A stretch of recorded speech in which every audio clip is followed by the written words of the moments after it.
नमस्कार दर्शक बंधु पीएम किसान टंका एथर जब न पाती ना आपन आउ गोटे बड़ समस्या होची कौन सीएम किसान चेक करूँ देखिए यही जो बारंबार जो ऑप्शन टी आसूची आपंकर जो नाली जो लेखा आसू देखो चेक करुवे जो लिखुची लैकिंग मैंडेटिंग पैरामीटर जो लिखुची the application details provide are insufficient please re register on CM Kisan portal. अरे मु तो सीएम किसान टंका पाईगली पुणी कई भाया मेसेज आसूची जदि ए पैरामीटर अर्थ कौन पैरामीटर अर्थ है आप मापदंड आप जब किसी प्रोब्लेम है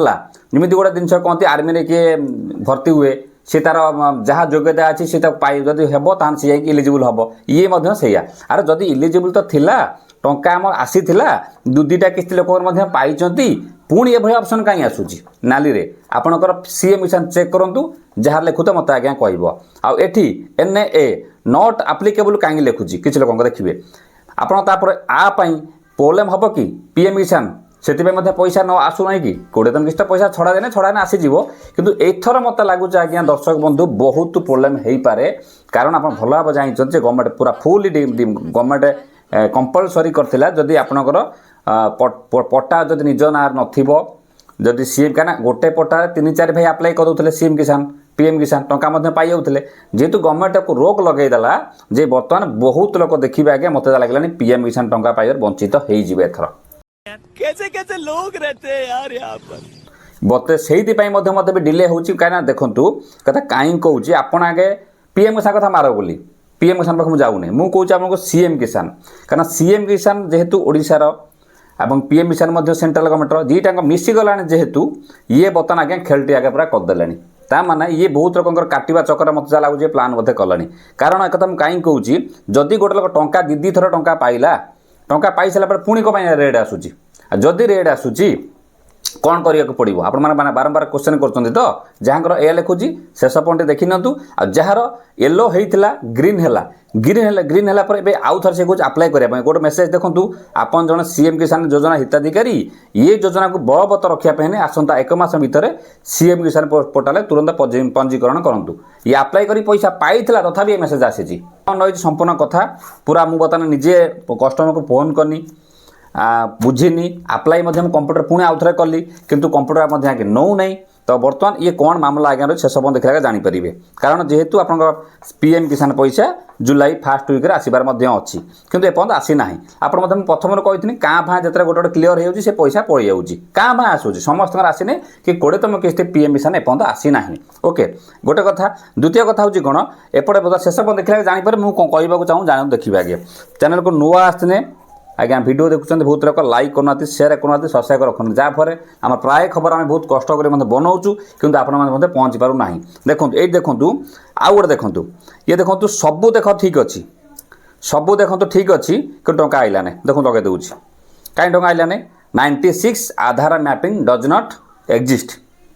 इलिजिबल अच्छी ग्रीन सिग्नल अच्छी देखूँ तथापि एपट लिखला इनसफिशिएंट लिखला आपंकर डॉक्यूमेंट एपट 2टा किस्ती आसला नहीं आंकर कौन होना ना आधार सहित लिंक एपन से करनथिले ओके जदि आप आधार सहित लिंक अच्छी तो सब डॉक्यूमेंट ठीक अच्छी यदि NA अच्छी नॉट एप्लिकेबल अच्छी जो जगार तापाई टेंशन नवा किसी आवश्यकता आपको ना कौटा सीएम किसान कथा कहूँ एपट्रे आपन जदि आउ जहाँ लोकर यही ऑप्शनटा लिखुव इनसफिशिएंट दिस जो लैकिंग मैंडेटरी पैरामीटर लिखुव दिस एप्लिकेशन लिखुव नाली री रजिस्टर करने सीएम किसान पोर्टाल लिखुव आप सीएम किसान पोर्टाल रजिस्ट्रेशन करूँ किंतु मत लगुना कंप्यूटर आउ नेला भाया जदि कंप्यूटर नेला तुरंत अप्लाई करेंगे जदि कंप्यूटर न नेला एठी आउट कौन हो ना आप जो फार्मर रजिस्ट्रेशन जो कर कृषक पंजीकृत कर एग्रीस्टैक से किसी गड़बड़ मत लगुच अच्छी कारण जहाँ जो मैंने अप्लाई कर मे किसी भूल भाल कर पारती जो आम लैंड जो डॉक्यूमेंट दि जाए किसी गोटे से त्रुटि यदि थी जेहेतु सी लैंड रू ही टाणी आनुची आप सीएम किसान से ही टाणी नौ से पीएम किसान जदि से किसी त्रुटि थी ये आपको रेड करदेला जब ये रेड है आप भूली जातु पीएम किसान टंका पाइबे नहीं पीएम किसान से स्टेट लेवल पेंडिंग होगी आगे आप्रुव हम ना तापर जो लोकर पैसा तो बराबर अच्छी किसी असुविधा नहीं टंका आसीज जार निज ना जमी अच्छी एग्रीस्टैक फार्मर रजिस्ट्रेशन कर जो न कर भाव पैसा सब तो पाऊँ आम कहीं करूँ आगे कर जब एपर्तंत करना भावुन आप ପାଉଛି ଏଥର ପାଇନି ଏଥର ଏଥିପାଇଁ ମଧ୍ୟ ଅଟକି ଯାଇପାରେ ଯେ ଆପଣ ରେଜିଷ୍ଟ୍ରେସନ୍ ନ କରିଛନ୍ତି ମଧ୍ୟ ବି ରେଜିଷ୍ଟ୍ରେସନ୍ କରିଦେଲେ କେଉଁଟା ଆପଣ ସିଏମ୍ କିଷାନ ପିଏମ୍ କିଷାନ କହୁନି ଏଗ୍ରିଷ୍ଟାକ୍ ଯଦି କରିନାହାନ୍ତି ତାପରେ ଦେଖନ୍ତୁ କ'ଣ ହେଉଛି ନା ଘଟଣାଟା ଭାଇ ଯେଉଁ ଗୋଟେ ଘରେ 2-4 ଭାଇ ଅଛନ୍ତି ସତ କଥା ଗୋଟେ ପଟାକୁ ପ୍ରାୟ ପାଖାପାଖି ପକାଉଛନ୍ତି ସେ ଗଭର୍ଣ୍ଣମେଣ୍ଟ ସେଥିପାଇଁ ଗୋଟିଏ ଘରେ ଜଣକୁ ହିଁ ଦେଉଛି ଆଉ ଯଦି ପଟ୍ଟା ଅଲଗା ଅଲଗା ଥିବ ତାଙ୍କ ନାଁରେ ଥିବ ତାହେଲେ ମେ ବି ହେଇପାରିବ ଯଦି ଆପଣ ପଟ୍ଟା ନାହିଁ କ'ଣ ଅଛି ତାକୁ ବ୍ଲକ ଦେଖା କରନ୍ତୁ ତହସିଲ ଅଫିସ୍ ଦେଖାନ୍ତୁ ଆର୍ଆଇ ଅଫିସ୍କୁ ଦେଖା କରନ୍ତୁ ସେ କହିଦେଇପାରିବେ କିନ୍ତୁ ଆରେ ମୁଁ କାହିଁ କହୁଛି ମାନେ ବାରମ୍ବାର ଆପଣ ଯେଉଁ ଚେକ୍ କରୁଥିବେ ପିଏମ୍ କିଷାନର ଯେଉଁ ଆପଣଙ୍କର ଅଛି ଷ୍ଟାଟସ୍ ଚେକ୍ କରୁଥିବେ ଯେ ନୂଆ ଯେଉଁମାନେ ଆପ୍ଲାଏ କରୁଛନ୍ତି ଆପଣ ଲେଖୁଥିବ ଇକେୱାଇସି କମ୍ପ୍ଲିଟ୍ କର କମ୍ପ୍ଲିଟ୍ ହେଇନି ଏପଟେ ଲେଖୁଥିବ ଯେ ଆପଣଙ୍କର ହେଉଛି ରେକର୍ଡ଼ ନଟ୍ ଫାଉଣ୍ଡ ସେଇମାନେ କ'ଣ କରିବେ ନା କିଛି ଅସୁବିଧା ନାହିଁ ୱେଟ୍ କରିଯିବେ ଯେପର୍ଯ୍ୟନ୍ତ ଇଏ ସିଏମ୍ କିଷାନ ପଇସା ଆସିଯିବ ଦେଖିବେ ଇଏ ଅଟୋମେଟିକ୍ ଠିକ୍ ହେଇଯିବ କନଫର୍ମ ହେଇଗଲା ନୂଆ ଆପ୍ଲାଏ କରିଛନ୍ତି ବାକି ତାପରେ ଯାହାର ଆପଣ ଯେଉଁ ଚେକିଂ କରୁଥିବେ ପିଏମ୍ କିଷାନର PFMS ଯେଉଁ ପୋର୍ଟାଲ ଚେକ୍ କରୁଥିବେ ଯାହାର FTO ପ୍ରୋସେସ୍ 2 ଦେଖାଉଛି 4 ଦେଖାଉଛି କାହାର 1 ଦେଖାଉଛି ଯାହାର ରେଡ୍ ଅଛି ଆଉ ଯାହାର ସବୁଯାକ ମଧ୍ୟ ଠିକ୍ଠାକ୍ ଅଛି ଏପର୍ଯ୍ୟନ୍ତ FTO ପ୍ରୋସେସ୍ ଇଏସ୍ ହେଇନି ଗ୍ରୀନ୍ ସିଗ୍ନାଲ୍ ହେଇନି କିଛି ଅସୁବିଧା ନାହିଁ ସେଥିରେ ପଇସା ଛଡ଼ା ହେବ ସେ ଅଟୋମେଟିକ୍ ଆସିଯିବ ଆଉ ଫାଇନାଲି ଆପଣ ମୁଁ ସମରାଇଜ୍ ଆଉ ଥରେ କରିଦେଉଛି ଯଦି ନ ଭୁଲି ଯାଇଥିବେ ଆପଣଙ୍କୁ କ'ଣ କରିବାକୁ ପଡ଼ିବ ସିଏମ୍ କିଷାନ ଆପଣ ଆପ୍ଲାଏ କରିଥିଲେ 1 ନମ୍ବର ପଇସା ପାଉଛନ୍ତି 2 ନମ୍ବର 3 ନମ୍ବର ହେଲା ଆପଣଙ୍କର ଯଦି ଆପଣଙ୍କର ଏଇ ଯେଉଁ NA ଲେଖୁଥିବ ନଟ୍ ଆପ୍ଲିକେବଲ୍ ଲେଖୁଥିବ ଇନସଫିସିଏଣ୍ଟ ଲେଖୁନଥିବ ତାହେଲେ କିଛି ହାତ ମାରିବେନି ଯାହାର ଇନସଫିସିଏଣ୍ଟ ଲେଖୁଥିବ ଡକୁମେଣ୍ଟ ଯେଉଁ ରେଡ୍ ଲେଖୁଥିବ ସେ ହେଉଛି ଆଉ ଥରେ ସିଏମ୍ କିଷାନ ପୋର୍ଟାଲରେ ରେଜିଷ୍ଟ୍ରେସନ୍ କରିବା ପାଇଁ ଆପଣ ଥରେ ସିଏମ୍ କିଷାନ ପୋର୍ଟାଲରେ ରେଜିଷ୍ଟ୍ରେସନ୍ କରନ୍ତୁ ଯଦି ମନା କରିବ ନା ଅଲରେଡ଼ି ରେଜିଷ୍ଟ୍ରେସନ୍ ହେଇଯାଇଛି ତାହେଲେ ଆପଣଙ୍କର ଚେକ୍ କରିବେ ଯେଉଁ ଏଗ୍ରିଷ୍ଟାକ୍ର ଯେଉଁ ଫାର୍ମର ରେଜିଷ୍ଟ୍ରେସନ୍ କରୁଛନ୍ତି ସେଠି କିଛି ଗଡ଼ବଡ଼ କିଛି ଅଛି କି ଥରେ ପଚାରି ଦିଅନ୍ତୁ ଯଦି ଆଉ ଥରେ ସେଠି କମ୍ପ୍ୟୁଟର ନେଉଥିବ ସେଠି ମଧ୍ୟ ଆଉ ଥରେ ରେଡ଼ି କରିଦିଅନ୍ତୁ ପୁରା କୃଷକ ପଞ୍ଜୀକରଣଟା ଜାଣିଗଲେ ସିଏମ୍ କିଷାନ କମ୍ପ୍ଲିଟ୍ ହେଇଗଲା ତାପରେ ଆପଣଙ୍କର ପିଏମ୍ କିଷାନ ଯଦି ଆପଣ ଆପ୍ଲାଏ କରିଦେଇଛନ୍ତି ପଇସା ରେଗୁଲାର ପାଉଛନ୍ତି ଆପଣଙ୍କର କିଛି କରିବାକୁ ପଡ଼ିବ ନାହିଁ କେବେ ଗୋଟେ କଥା ହଁ ମନେ ରଖିଥାନ୍ତୁ ଯେ ପ୍ରାୟ ସମୟରେ କ'ଣ ହୁଏ ନା ଯେ ଆଧାର ଯେଉଁ ମୋବାଇଲ ନମ୍ବର ଦେଇନା ଲିଙ୍କ୍ କରିଥାନ୍ତି ଯେଉଁ ଆପଣଙ୍କର କି ଚେଞ୍ଜ କରିଦେଇଥାନ୍ତି କାରଣ ବହୁତ ଲୋକ ସୁଭଦ୍ରା ପଇସା ପାଉଛନ୍ତି ଅନ୍ୟାନ୍ୟ ପଇସା ପାଉଛନ୍ତି ସେଇଟା ଥରେ ଚେକ୍ କରିଦିଅନ୍ତୁ ଆପଣଙ୍କର ଆଧାର ଲିଙ୍କ୍ ଅଛି ନା ନାହିଁ ଆପଣଙ୍କର ବ୍ୟାଙ୍କ ଆକାଉଣ୍ଟରେ କାରଣ ପ୍ରାୟ ସମୟ ମଧ୍ୟ ପ୍ରୋବ୍ଲେମ୍ ମଧ୍ୟ ହୁଏ ସେ ପଇସା ଆସିଲା ମଧ୍ୟ ପୁଣି ଲୋକଙ୍କର ପଇସା ଗଭର୍ଣ୍ଣମେଣ୍ଟ ଛାଡ଼ିବ ଆଧାର ଲିଙ୍କ୍ ଏପଟରେ ଆପଣ ହେଇନଥିବ ଚେଷ୍ଟା କରିବେ ପୋଷ୍ଟ ଅଫିସ୍ ବ୍ୟାଙ୍କରେ ଆକାଉଣ୍ଟ ଖୋଲନ୍ତୁ ଜଲ୍ଦି ପଇସା ଆସିଯାଉଛି ଡିବିଟି ହେଇଯାଉଛି ଏୟାରଟେଲ୍ ପେମେଣ୍ଟ ବ୍ୟାଙ୍କ ଜଲ୍ଦି ଆସିଯାଉଛି ଆଉ ଆପଣଙ୍କର ଥର ଚେକ୍ କରିନିଅନ୍ତୁ ଏସବୁ ଜିନିଷ ଠିକ୍ ଥିବ ଦେଖିବେ ଆପଣ ପିଏମ୍ କିଷାନ ପଇସା ମଧ୍ୟ ବି ଠିକ୍ ହେଇଯିବ ଆପଣ ଆପ୍ଲାଏ କରନ୍ତୁ ବା ନ କରନ୍ତୁ ତାପରେ ଆପଣଙ୍କର ଯଦି ଇକେୱାଇସି ମାଗିଛି ତାହେଲେ ଇକେୱାଇସି ବି କରେଇ ନିଅନ୍ତୁ ଆପଣଙ୍କ ପିଏମ୍ କିଷାନରେ ଯଦି ମାଗିଛି ସିଏସ୍ରେ କରିବେ ପଦା ପୋର୍ଟାଲରେ କରିବେନି ବିଲକୁଲ ଆଉ ଯଦି ଆପଣ ନ ମାଗିଛି ଯଦି ଲେଖୁଛି ଅଲରେଡ଼ି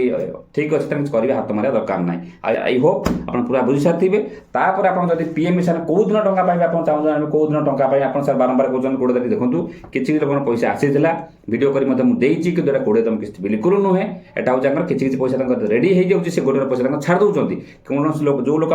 ମେସେଜ୍ ପଠାଉଛନ୍ତି ଡକୁମେଣ୍ଟ ପଠାଉଛନ୍ତି ଦେଖିଲା ପରେ ତାପରେ ଆମେ ଭିଡ଼ିଓଟା ଆগে ଆମେ ପୋଷ୍ଟ କରୁଛୁ ବିଲକୁଲ ମିଛ କଥା ବିଲକୁଲ ନୁହେଁ ଏଇଟା ଗୋଟେ କଥା ସେକେଣ୍ଡ କଥା ହେଉଛି କ'ଣ ଆପଣ ପଇସା ଚାହୁଁଛନ୍ତି କିପରି ଜାଣିବେ କେଉଁ ଦିନ ପାଇବେ ସାର୍ ଗୋଟିଏ କଥା ମୁଁ କୁହନ୍ତୁ ପିଏମ୍ କିଷାନରେ ଆପଣ ନିଜେ ମଧ୍ୟ ଚେକ୍ କରିପାରିବେ ଆପଣଙ୍କ ସିଧା ଯେଉଁ ପିଏମ୍ କିଷାନ ସାଇଡ଼୍ ଯାଆନ୍ତୁ ମୁଁ ଲେଖା ହେଇଛି ଗୋଟେ ଦେଖନ୍ତୁ ନିଡ୍ ହେଲ୍ପ ସେ ନିଡ୍ ହେଲ୍ପ ଉପରେ ଯାଇକି ସେଠି ଆପଣ ପଚାରିବେ ପିଏମ୍ କିଷାନ ସାଇଡ୍ କି ଯେ ପିଏମ୍ କିଷାନର 20ତମ ଇନଷ୍ଟଲମେଣ୍ଟ ଫାଇନାଲ୍ ଡେଟ୍ ଆସିଛି ମାରିଲା ମାନେ ସେ ଅଟୋମେଟିକ୍ ସେ ଦେଖାଇବ ଦେଖନ୍ତୁ ଜୁଲାଇ ମାସ ଆପଣଙ୍କର ଟଙ୍କା ଆସିବାର ସମ୍ଭାବନା ଅଛି କିନ୍ତୁ ମୋତେ ଯାହା ଲାଗୁଛି ଆଜ୍ଞା ଇଏ ଯେଉଁ ବିଜେପି ସରକାର ଆଜ୍ଞା ମଧ୍ୟ ଯେଉଁ ଘର ଘର ଯେଉଁ ହେଇଥିଲା ସବୁ ବୋଲିକି 2-4ଟା ପାଇଥିଲେ ଆପଣ ଜାଣିଥିବେ ଭଲ ରାସନ କାର୍ଡ଼ ପ୍ରୋବ୍ଲେମ୍ କରିଥିଲେ ପ୍ରୋବ୍ଲେମ୍ ନୁହେଁ ଯେ ସିଏ ତାଙ୍କ ହିସାବରେ ସେ ଠିକ୍ କରୁଛନ୍ତି ଚୋରମାନଙ୍କୁ ସାବାଡ଼ କରିବା ପାଇଁ ସେ ଠିକ୍ କରୁଛନ୍ତି କିନ୍ତୁ ବଳି ପଡ଼ୁଛନ୍ତି କେଉଁମାନଙ୍କର ଏଇ ଯେଉଁ ସାଧାରଣ ଲୋକମାନେ ସେମାନେ ତ ଜାଣିନାହାନ୍ତି ଯେ ଗୋଟେ ଲୋକ ପଇସାଟା ପାଉଥିବା ଲୋକ ଯଦି ପଇସା ନ ପାଇବ ତା ମାଇଣ୍ଡ ଆଟଲିଷ୍ଟ କ'ଣ ହେବ ତ ଚିନ୍ତା କରନ୍ତୁ ଗୋଟେ ଲୋକ ପଇସା ପାଉଥିଲା ବିଜେପି ସମୟରେ ଯେଉଁ ବିଜେପି ସମୟରେ ଯେମିତି ଯାହା ହେଉଛି ବର୍ତ୍ତମାନ ଯେତେବେଳେ ସେ କଟିଯିବ ବା ପାଇବନି ସେ ତ ବିଜେପି ଖରାପ କରିବ ଖରାପ ମଧ୍ୟ ବି ଗାଈ ଗୁଲଜ କରିବ କିନ୍ତୁ ସେପଟେ ସେ ବୁଝିବା ଦରକାର ଯେ ଏପଟେ ଗଭର୍ଣ୍ଣମେଣ୍ଟ ତାକୁ ବହୁତ ଅଛନ୍ତି ମାନେ ଫର୍ଜରୀ କରୁଛନ୍ତି ବୋଲି ତାକୁ ସେ ଠିକ୍ କରୁଛି ବୋଲି ତାକୁ ସେ ମୁଣ୍ଡରେ ପୁରେଇବ ନାହିଁ କାରଣ ଯେହେତୁ ଲୋକଙ୍କର ପଇସା ସହିତ ଇମୋସନ୍ ଯୋଡ଼େଇକି ଅଛି ଯଦି ପଇସା ପାଇଲେ ଭାଇ ବିଜେପି ଭଲ ଯଦି ପଇସା ନ ପାଇଲେ ବିଜେପି ଖରାପ ଆଉ 100% ସତ କଥା ଆଜ୍ଞା ମୁଁ କୌଣସି ପାର୍ଟି ପଲିଟିକାଲ ପାଇଁ କହୁନାହିଁ ବହୁତ ଜିନିଷ ଆଜ୍ଞା ହେଉଛି ସେ ତ ସରକାରଙ୍କ ହାତରେ କ'ଣ ସମୟ କହିବ ଲାଇକ୍ କନେ ସେୟାର କନେ ସବସ୍କ୍ରାଇବ୍ କନେ ବେଲ୍ ଆଇକନ୍ ଦବାଇଲେ ପଇସା ଲାଗେ ନା କିନ୍ତୁ ଏଭଳି ଇନଫର୍ମେସନ୍ ହିଡେନ୍ ଜିନିଷ ଆସିଯାଏ ଯାହା ଗୋଟେ ଭିଡ଼ିଓ ମାଧ୍ୟମରେ ଆମେ ଚେଷ୍ଟା କରୁ ଆପଣଙ୍କ କାମଟା ସଲ୍ଭ କରିବା ପାଇଁ କାରଣ କୌଣସି ସମୟରେ କୌଣସି ଡେଟ୍ ଆସୁଛି ମଧ୍ୟ ପଳେଇଯାଉଛି ଯାହା ଆପଣ ଜାଣିପାରୁନାହାନ୍ତି ଏ କୌଣସି ମନୋରଞ୍ଜନ କାର୍ଯ୍ୟକ୍ରମ ନୁହେଁ ଯେ ଆପଣ ସବସ୍କ୍ରାଇବ୍ କଲେ ଆପଣଙ୍କୁ ଲସ୍ ହେବ ଏଠି ଯେଉଁମାନେ ସବସ୍କ୍ରାଇବ୍ କରୁଛନ୍ତି କିଛି ବେନିଫିଟ୍ ମଧ୍ୟ ଚ୍ୟାନେଲ୍ ମାଧ୍ୟମରୁ ପାଉଛନ୍ତି ମୁଁ ମାନୁଛି ସମସ୍ତଙ୍କ ନହେଲେ ବି କାହାର ନା କାହାର ମଧ୍ୟ ପ୍ରୋବ୍ଲେମ୍ ମଧ୍ୟ ବି ସଲ୍ଭ ମଧ୍ୟ ହେଉଛି ଫସଲ ବୀମା କେଉଁଦିନ ଟଙ୍କା ପାଇବେ ଆଉ ବହୁତ ଲୋକ ଟଙ୍କା ତ ଫସଲ ବୀମା କରିଦେଉଛନ୍ତି କିନ୍ତୁ ଟଙ୍କା ପାଉନାହାନ୍ତି କିନ୍ତୁ ଆମେମାନେ ଟଙ୍କା ପାଇଯାଉଛୁ କେମିତି ପାଇଲୁ କ'ଣ ପାଇଲୁ ପୂର୍ବରୁ ଭିଡ଼ିଓ ହେଇସାରିଥିଲା। ଏଠି ସେ ଭିଡ଼ିଓ କ୍ଲିକ୍ କରି ଦେଖନ୍ତୁ। ଆଉ କିଛି ଦିନ ଭିତରେ ପୁଣି ବର୍ତ୍ତମାନ ଫସଲ ପାଇଁ ଷ୍ଟାର୍ଟ ହେଇଯିବ। ଏଠି ସେ ଭିଡ଼ିଓ କ୍ଲିକ୍ କରି ଦେଖନ୍ତୁ। ନମସ୍କାର।